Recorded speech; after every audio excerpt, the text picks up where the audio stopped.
home builders and real estate developers are dealing with a lot of confusion right now. There's uncertainty about which imports and materials could face new tariffs and when they'll take effect. And this includes areas burned by the wildfires where projects are already struggling to secure funding. We're joined live by Andrew Slocum. He's a developer and the owner of Green Development Company in Pasadena. Thank you for being with us this morning. Absolutely. Good morning. Good morning. We understand that you're currently working on about 16 projects to rebuild in the Altadena area. Talk about some of the difficulties you're facing there. I'm sure that's a lot of work. Yeah, right now it feels like with the 16 projects, I'm competing against myself and my own projects. There's not too many early adopters, but I think the biggest unknown is people are just trying to figure out the process either on the county side or on our side as well to just figure out for the first time how we're going to rebuild and what that process looks like. On top of that, I'm wondering, all this talk about tariffs, how is it actually impacting people as they're looking to rebuild? Are you having to make really quick decisions about things, or are you telling people to kind of hold off, or what is the effect here? Yeah, I'm absolutely not telling people to hold off. During the pandemic and COVID-19, there's a lot of supply chain issues that we already dealt with.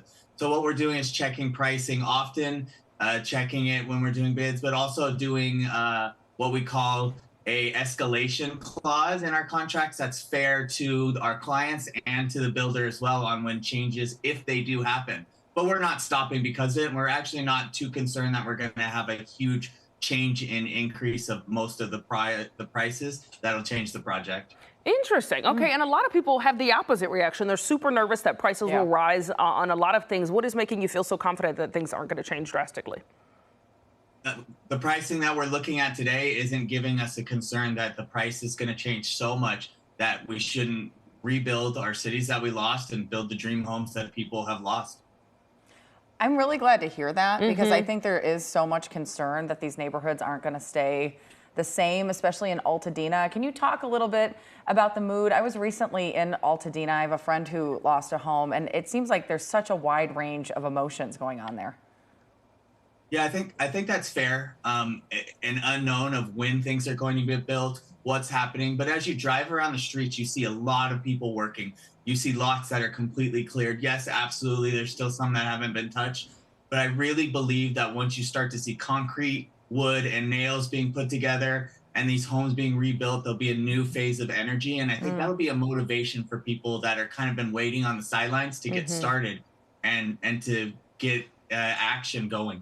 Yeah, sometimes you need the motivation. Yeah, and you're providing a lot of reassurance to people. I know there's been so much fear around rebuilding, around the prices of rebuilding. Is there anything you're concerned about at this point? You seem pretty calm and seem to have a plan moving forward.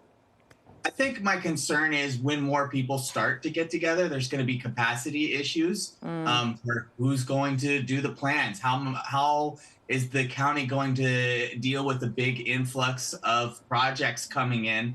And for builders and general contractors all competing and for people to get pricing that's fair.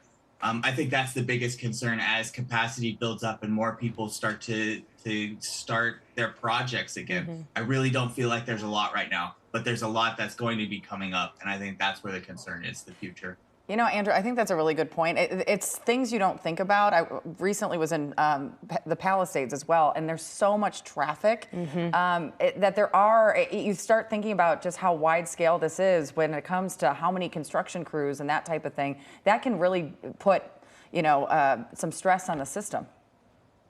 Yes, absolutely. Now you just see dirt and debris going out. When we start seeing materials coming in, concrete coming in, it's going to change. Absolutely. All right. Well, we know you got a lot of work to do with 16 projects, and I'm sure people are excited to see things going up in the area. So, Andrew, thank you for joining us this morning. Yeah, get back to work. Yeah, you got stuff to do. You're very welcome. Thank you for having me. Thank you.